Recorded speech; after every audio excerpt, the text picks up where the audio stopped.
Javier, le concedo la oportunidad de que presente usted a nuestro invitado de hoy.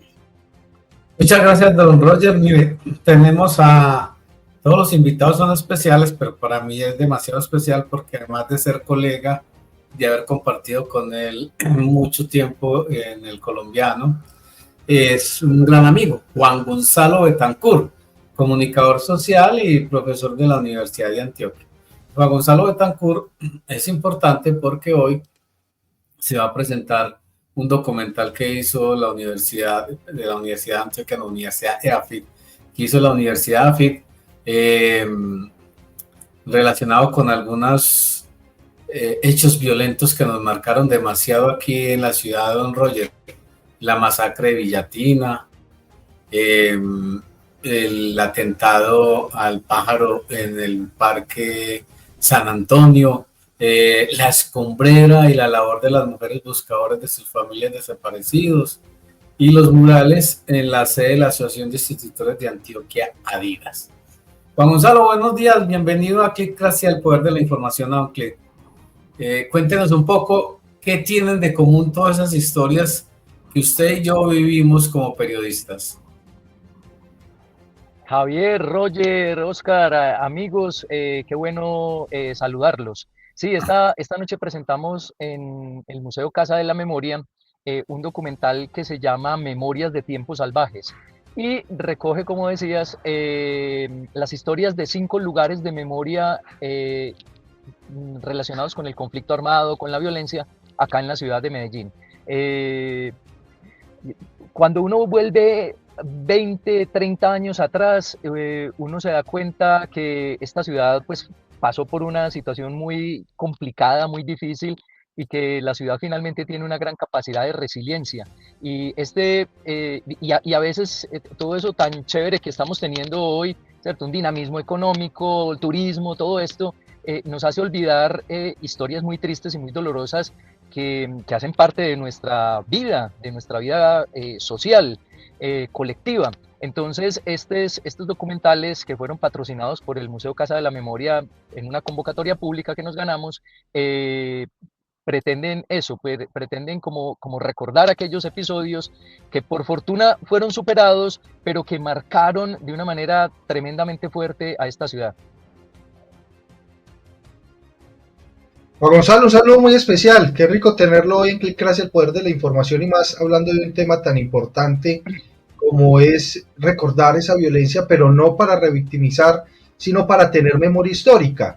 Hablemos un poco por qué esa necesidad de tener esa memoria histórica en nuestra ciudad, Juan Gonzalo, de mostrar lo que vivimos, de volver a poner sobre la palestra pública ese tema de violencia en puntos tan críticos de la ciudad como la Escombrera, por ejemplo.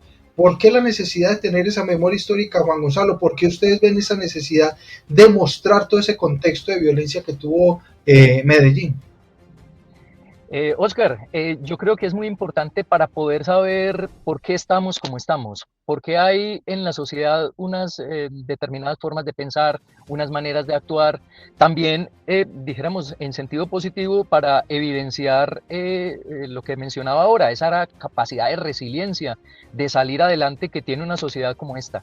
Por ejemplo, yo recuerdo a comienzos de los años 90, no lo mencionamos en este documental, pero sí en el libro que saqué el año pasado, construido con 25 periodistas de la ciudad de aquella época, y que se llama Cronistas de Tiempos Salvajes. Ahí en ese libro recordamos cómo en esa época más dura del narcotráfico, del narcoterrorismo, de las bombas, de las masacres en los barrios, Medellín tuvo la capacidad, la sociedad desde abajo de construir grupos en las comunidades que hacían frente a esa barbarie. Entonces, por ejemplo, ocurría una masacre en el nororiente, en noroccidente de la ciudad, y a los días empezaban la propia comunidad a crear grupos deportivos, culturales, hasta religiosos, buscando como alternativas frente a esa barbarie. Yo creo que volver atrás nos permite encontrar que sufrimos mucho, ¿cierto? Que pasamos unas cosas absolutamente complejas, pero que tuvimos también la capacidad de salir adelante. Y yo creo que la historia no la podemos olvidar, es que eso es lo que hemos sido, la historia local, la historia colectiva, incluso la historia familiar es muy importante. Yo que soy profesor universitario, a veces me sorprendo que los chicos no saben lo que pasó en su ciudad, en su sector, en su barrio, ¿cierto? Y entonces eso es como negar todo un pasado, bueno o malo, como lo queramos llamar, pero hay que, dijéramos, ir sobre él para poder entender cómo somos hoy. Juan, explíquenos un poco qué vamos a poder ver en el documental, cómo lo podemos ver, cómo podemos acceder a él y qué testimonios hay, qué nos cuenta este documental, mostrando estas imágenes bellas que estaba viendo ahí, de esa memoria histórica que ustedes quieren resaltar el día de hoy. Sí, el documental está compuesto por 5 capítulos, cada uno de unos 10 minutos. Es mucho para redes sociales, para compartir por WhatsApp.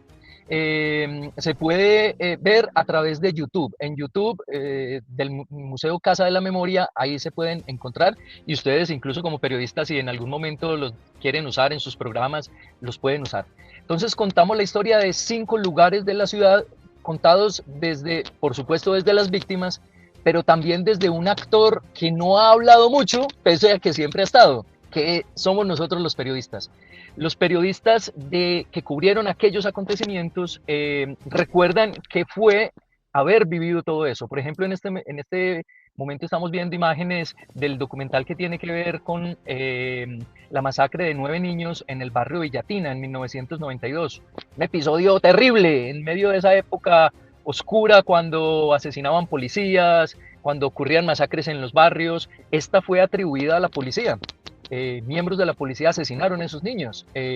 Por eso el Estado colombiano fue condenado y hay incluso un monumento en la ciudad de Medellín, en el Parque del Periodista, que recuerda a esos niños. Entonces estos capítulos nos recuerdan esos lugares como ese Parque del Periodista, donde está ese monumento que recuerda a unos niños que en el paisaje cotidiano se va como perdiendo, pero que recuerda que hubo un momento de barbarie que no puede volver a pasar y que como sociedad tenemos que reflexionar sobre esos momentos oscuros para no volverlos a vivir. Entonces hablamos de la Escombrera, del atrio de la Iglesia de la Candelaria, del Parque del Periodista.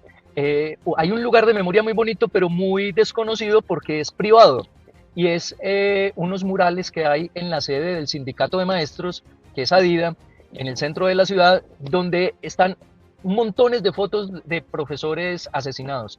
Entonces estos lugares nos recuerdan a esas personas y como digo, el ejercicio de memoria es fundamental para todas las sociedades. Hola Juan Gonzalo, un saludo muy especial. Nos gusta mucho tenerlo aquí en Clickracia, el poder de la información. Clic, la democracia en la información, formación para la democracia. Y hago este énfasis en nuestro eslogan, a usted como periodista, porque ese es el propósito que tenemos nosotros permanentemente. Que el periodismo sea eso, la realidad, en el sentido de que permite fortalecer la democracia, si es libre, si es independiente, bueno, lo que está pasando muy poquito ahorita, pero bueno. Pero sobre todo, formación. Esta conversación que tenemos con usted, si la gente la ve de una manera trascendida, dice, qué bien, hombre. Entiende algo sobre la importancia de la resiliencia, qué importante es. Entiende mucho sobre la importancia de la memoria. En estos días hablábamos sobre el tema de la memoria. ¿Para qué la memoria?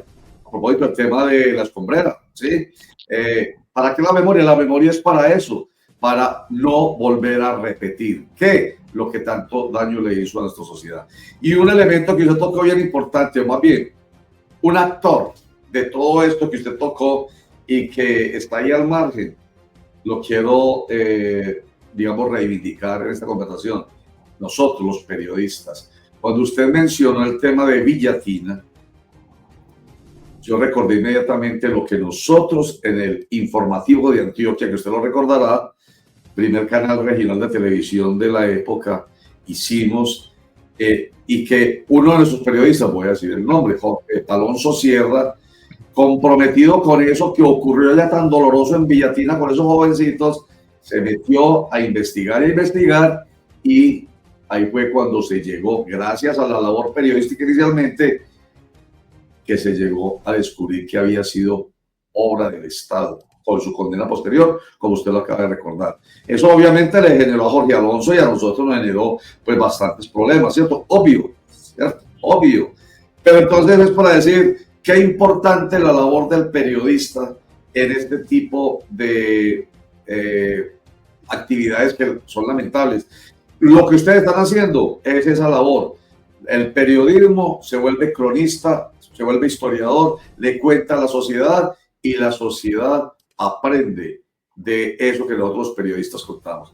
Entonces, toda esta carreta, pues para recordar el episodio de Villatina, como va a recordar el episodio de la bomba en el Parque San Antonio enseguida, Javier, y que ustedes lo están recordando en ese documental, para que la gente también entienda la labor tan importante que hacemos nosotros, siempre y cuando tengamos el convencimiento, Juan Gonzalo, de que estamos trabajando por el interés general, en este caso, el interés de una sociedad en paz. Sí, Roger, completamente de acuerdo contigo. Es que la tarea del periodismo es fundamental. Es muy importante hoy a través de las redes sociales que la gente se exprese, que por supuesto cuente sus cosas, dé sus puntos de vista, pero sí se requiere, dijéramos, unos profesionales que son los periodistas, como lo decís muy bien, bajo criterios éticos, bajo metodologías que están inventadas desde hace décadas, de manera rigurosa e independiente, como decís, para que organicen esa información. Es que hoy más que nunca yo creo que se requiere un periodismo serio y responsable precisamente ante la abundancia de información. Y por eso el periodismo hoy más que nunca, así lo critiquen, así lo cuestionen, así tengamos muchos problemas como gremio, las empresas tengan todos los problemas posibles, sigue siendo necesario y fundamental para poder aclarar este mundo tan confuso en donde todo el mundo habla y da todo tipo de versiones. Juan, acudiendo a tu síntesis periodística, háblanos del tejido que tienen esas 5 historias, muy sucintamente, que cuentan cada una de ellas. Y una cosa antes, con la venia tuya, si se puede o no se puede, quisiéramos pasar el documental completo, es decir, los 50 minutos, el domingo a las 12 del día, por acá, por el canal.com, si es posible. Pero por supuesto, es que este material no es de nosotros.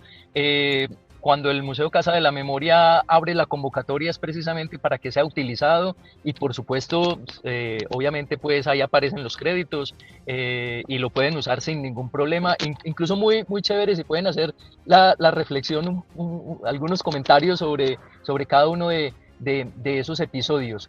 Yo quiero resaltar ahí, como dijéramos, que le quisimos dar mucha voz a los periodistas, porque los periodistas siempre hemos estado ahí, y Roger lo decía muy bien, en el fondo lo que estamos haciendo todos los días es haciendo, la frase es muy vieja, el primer borrador de la historia lo cuentan los periodistas, entonces por eso queremos resaltar hoy también, varios años después, a muchos de esos colegas que recogieron como todo esas versiones, esa información. En ese momento, donde ocurren varios de estos episodios, que es mediados de los años 90 o comienzos, mediados y algunos de la década del 2000, el departamento de Antioquia contaba con un muy buen periodismo.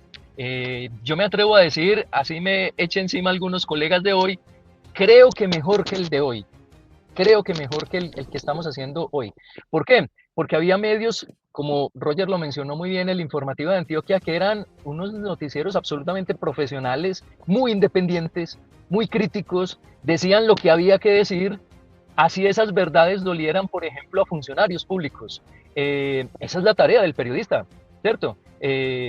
Fastidiar un poco, pero en el buen sentido, en el sentido de que toquémonos como sociedad, como Estado, como gobierno, como instituciones, para lograr que las cosas cambien. Cuando el periodista denuncia, no es porque le interese el morbo, no es porque le interese el escándalo, el amarillismo, como a veces se dice. No, lo que está pensando finalmente es tocando a la sociedad porque quiere que esa sociedad cambie para mejor. Entonces, estas historias lo que plantean es, por un lado, desde las víctimas que lo recuerdan, hijos de personas que murieron, madres que vieron morir a sus hijos, madres que siguen buscando a sus familiares, y también estos reporteros. Entonces es una mezcla entre análisis, entre testimonio, entre contexto y explicación de lo que fue aquellos momentos. Sí, señor. Juan Gonzalo, ya que nos dio el permiso de pasar todo el documental el domingo, y no creo que el domingo, pues el canal es nuestro, 24 horas, 7 días, lo pasaremos varias veces con el permiso de ustedes, porque realmente es un aporte a la reflexión. Pero ¿sabe qué más? Otro permisito. Como son segmentos, son historias de 5 minutos, ¿cierto? Más o menos. 10. De 10 minuticos. Entonces, el otro permiso es que vamos a hacer nosotros algo, y es, espero que se pueda, fragmentarlo. O sea, cada día una historia. Usted dice que lo comentemos. Lo mejor es eso. Cada día una historia y comentamos, como lo hacemos aquí todos los días en Clickracia. Todos los días comentamos con nuestros invitados y con los sucesos que ponemos ahí a la vista y al oído de nuestros internautas y televidentes. Entonces, ¿tenemos el permiso? Pero claro, maravilloso, me encanta la idea. Muy buena, listo. Oiga, Juan Gonzalo, permítame una pregunta que tiene que ver con esto del periodismo. Enseguida retomamos para que otra vez invitemos a la mirada y disfrute del documental. Pero esto del periodismo, usted dijo una cosa tan buena ahorita que yo me solacé, yo me sentí que me saboreaba cuando dijo, con riesgo de que me critiquen muchos de nuestros colegas hoy, hacíamos un periodismo quizá mejor que el de hoy. Y sabe que eso lo venimos nosotros diciendo permanentemente acá. Eso suena muy maluco y todo, porque es como pisarnos las mangueras. Pero es que yo no sé si usted escuchó la presentación que hice desde que usted lo saludáramos, que estaba yo diciendo, y me lo pregunto todos los días, parezco un sirirí con el cuento. Sirirí, Fabiola Lalinde. Tanto joder, hasta que encontró a su hija. Muy bien, nosotros también esperamos ser un sirirí en ese sentido. Hombre, ¿cómo hacen hoy los profesores para enseñar periodismo ético en la universidad? Usted que es docente universitario, ¿cómo hacen si el modelo ya no es el mismo? Siempre ha habido, por supuesto, la presencia de intereses políticos y económicos en los grandes medios de comunicación, siempre. Recuerde, Juan Gonzalo, que nos ponían nuestros docentes, amigos, digo yo, hoy ya son amigos, son colegas, nos ponían la tarea de vamos a analizar El Espectador, El Tiempo, El Colombiano. Por allá apareció El Mundo. ¿Por qué apareció El Mundo? Porque había un periódico de color azul y necesitaba un periódico de color rojo. Entonces, eso decía que realmente la presencia política y económica estaba en los medios de comunicación. Pero hoy el modelo se ha desbaratado totalmente. O sea, uno ve un periodismo que uno dice, nada tiene que ver con lo ético. No se respeta el principio básico de la verdad. No se respeta el del interés general, sino la defensa de intereses absolutamente claros, políticos y económicos. Juan Gonzalo, con toda esta carreta, ¿cómo hace uno para decirle a un muchacho, señores, señoras, es que el periodismo tiene que ser ético? ¿Con qué cara? No, yo creo que se sigue haciendo, y por fortuna aquí en la ciudad de Medellín, porque conozco a los profesores de la Universidad de Antioquia, de la Bolivariana, de la Luis Amigo, bueno, de todas las carreras de comunicación social, son gente muy seria y muy responsable. Pero nos toca luchar con algo muy complejo, y es que los modelos hoy que tienen los muchachos en comunicación no están en los grandes medios, porque esos medios han entrado en muchos en una crisis. Entonces, y han surgido otros modelos, como por ejemplo los influencers. Entonces, muchos de estos muchachos no están mirando en los grandes medios porque ven los problemas tan graves que tienen. Los muchachos hacen unos análisis críticos también sobre los medios y dicen eso presenta algún problema. Entonces, ahí hay un primer elemento. La crisis de muchos medios de comunicación hace que no se quiera mirar hacia allá. Aparecen otros actores como los influencers, por ejemplo, donde hay de todo. Hay unos muy profesionales, pero hay otros muy superficiales. Entonces, a eso ha llevado también a que a veces se quiera hacer facilismo con el periodismo. Y el periodismo, hacerlo bien, es muy complicado. ¿Por qué? Porque hay que llamar a uno, hay que llamar al otro, hay que ir hacia los lugares. Entonces, es complicado porque te metes en muchos líos, porque tenés que tocar asuntos difíciles. Entonces, hay que luchar contra eso. Otra cosa que a mí me parece muy compleja con los estudiantes, pero también con periodistas hoy en ejercicio, es que todos les llega por WhatsApp. Es muy bueno en cuanto que se informan rápido, pero se quedan con eso. El WhatsApp es maravilloso para saber lo que está pasando en el momento, para tener muchas opiniones, pero ha hecho que el periodista se quede encerrado en su cubículo al frente de un computador y no salga a la calle. Entonces no escucha a las personas, no ve lo que está pasando, no siente los territorios, no percibe lo que pasa en las calles. Y así entonces habrá una visión muy limitada, que es esa visión cortica que nos llega por WhatsApp. En general, dijéramos, hoy los estudiantes les sigue gustando el periodismo, pero no les sigue gustando ejercerlo tanto, estudiarlo, analizarlo, incluso hacer cosas les gusta, pero como decir, esa es mi carrera profesional. Cada vez está más difícil, entre otras cosas, repito, por las condiciones de los medios de comunicación, porque el pago siempre ha sido más bien regular, entonces no lo quieren hacer. Y porque les insistimos mucho, para hacerlo bien, usted se tiene que esforzar, y a veces también hay una cultura un poco facilista en algunos muchachos, por fortuna no en todos, de querer hacer las cosas rápido y fácil. Juan, muy cortico porque ya se nos acabó el tiempo. Yo quiero reflexionar sobre esto que se está diciendo, y es que a veces hoy estamos viendo frente al quehacer de los medios de comunicación el tema de la posverdad y algunos legitimadores de esa posverdad, que me parece muy delicado. Es decir, algunos medios están emitiendo noticias sabiendo que son falsas, pero que tienen un interés o tratan de buscar un impacto. Y el tema de las fake news se ha convertido casi que en una guerra en esos medios. ¿Cómo entenderle al joven que está estudiando que se va a meter en esa jauría? Sí, es difícil. De todas maneras, eso siempre ha pasado. Información o deseo de influir en la información pública, siempre. Hace 50 años ocurría. De hecho, creo que con los periódicos políticos de hace 80, 100 años era peor, era más grave. Lo que pasa es que era medio transparente, ¿cierto? No te estaban vendiendo información como si fuera realidad, ¿no? De frente decían, nosotros somos liberales, nosotros somos conservadores, para el caso colombiano, y entonces uno ya sabía como a qué se atenía las personas pues de aquel entonces.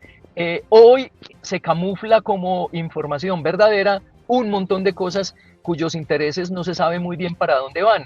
Se intuyen o en algunos están claros, pero en otros no se sabe absolutamente nada.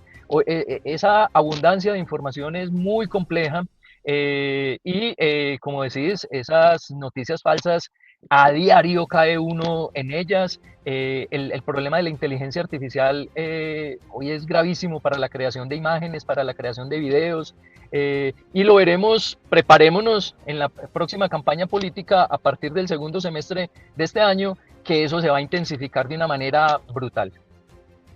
Que ya ocurrió en las elecciones regionales y territoriales del 2023, ya ocurrió. Bueno, Juan Gonzalo, tengo una conclusión, imagínese usted. Y nosotros siempre hemos dicho acá, o más de una historia larga que no la voy a contar, voy a ir simplemente al grano, porque ya va para el tiempo, que a propósito de la aparición de las redes sociales con toda esa información sin ningún rigor, decíamos, solo el periodismo salvará el periodismo, pensando en el periodismo como nos lo enseñaron. Pero como a lo que hemos llegado, y precisamente con la información que usted nos da, que es que el modelo no está, de nuestros muchachos en el periodismo tradicional, sino incluso en los influencers, hoy voy a parafrasear diciendo, solo los influencers buenos, los buenos, salvarán la forma de hacer un periodismo ético y utópico como nos lo enseñó Javier Darío Restrepo, el padre de la ética periodística. Suena muy raro y todo, pero me llama la atención. Claro que sí. En todo caso, no está en el medio. No importa que el medio no sea grande. Puede ser un medio alternativo, independiente, como este, digital como este. Pero si uno lo hace con responsabilidad, con seguridad, podemos decir, nosotros salvamos el periodismo. El periodismo en su esencia, vuelvo a decirlo, en su esencia ética y utópica, como nos lo enseñó Javier Darío Restrepo. Oiga, Juan Gonzalo, muchas gracias, hombre. Entonces, despídase invitando a ver el documental. Muchas gracias a ustedes por el espacio y sí, si pueden entrar a YouTube, buscar Memorias de Tiempos Salvajes, encontrarán esos 5 capítulos que los podrán ver muy rápidamente y compartir a través de WhatsApp precisamente o de sus redes con otras personas. Claro.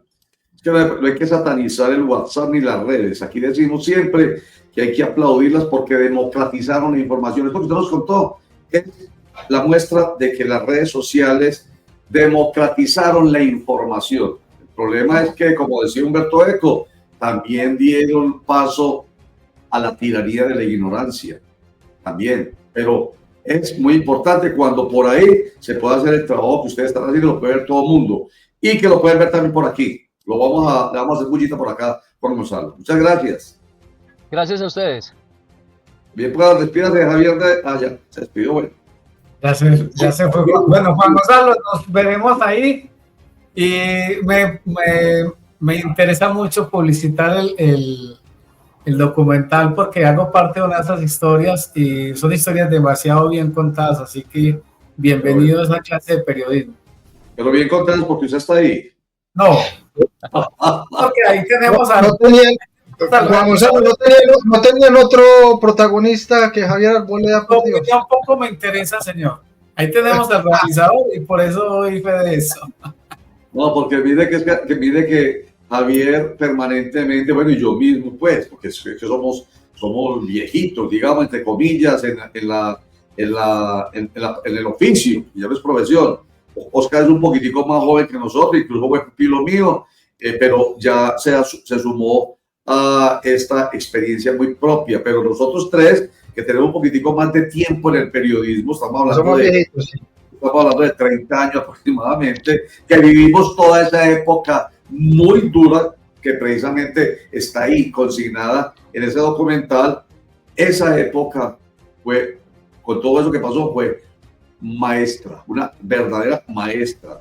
Entonces nosotros cada ratito lo mencionamos y Javier trae a colación lo que hizo, y es muy importante, lo que reflexionó, lo que pensó, lo que pasó, y que tal que no. Si la frase que usted la pulió es, nosotros hacemos el borrador de la historia, ¿qué vamos a hacer? Bueno, te despido después de su colega. Juan, un abrazo. Mucha suerte para hoy. Bueno, mucha suerte. Chao. Qué orgullo estar al lado de estos viejitos del periodismo, por Dios. Pues sabe que sí, mire lo que digo. Pero nos aprende muy poquito. No, hombre, te aprende mucho. Ay, güey, mucha. Oiga, 1 año y medio recibiendo sablazos de Oscar hasta que le pegó el que era Oscar. Él sabía que él se tenía que vengar y se tenía que sacar sus sablazos. Pero usted fue un verdadero sablazo. Pero bueno, somos amigos y somos colegas sobre todo. Y entonces eso no es para ofender. Maravilloso. Oiga, entonces terminemos con esto. Lo maravilloso haber terminado con Juan Gonzalo con una reflexión en torno a esto que todos los días nosotros lo hacemos. Entonces, maravilloso, excelente invitado. Tenemos que invitar más personas así, de estas, que nos ayude con la reflexión, que no es para nosotros periodistas, es para la gente en general, porque nosotros, me gustó mucho como él pulió la frase, porque yo dije, nosotros somos cronistas, nosotros somos historiadores, no, en verdad hacemos el borrador de la historia, eso suena mucho más bonito y lo seguiremos utilizando. Entonces, la historia que es para la gente y de la gente y con la gente.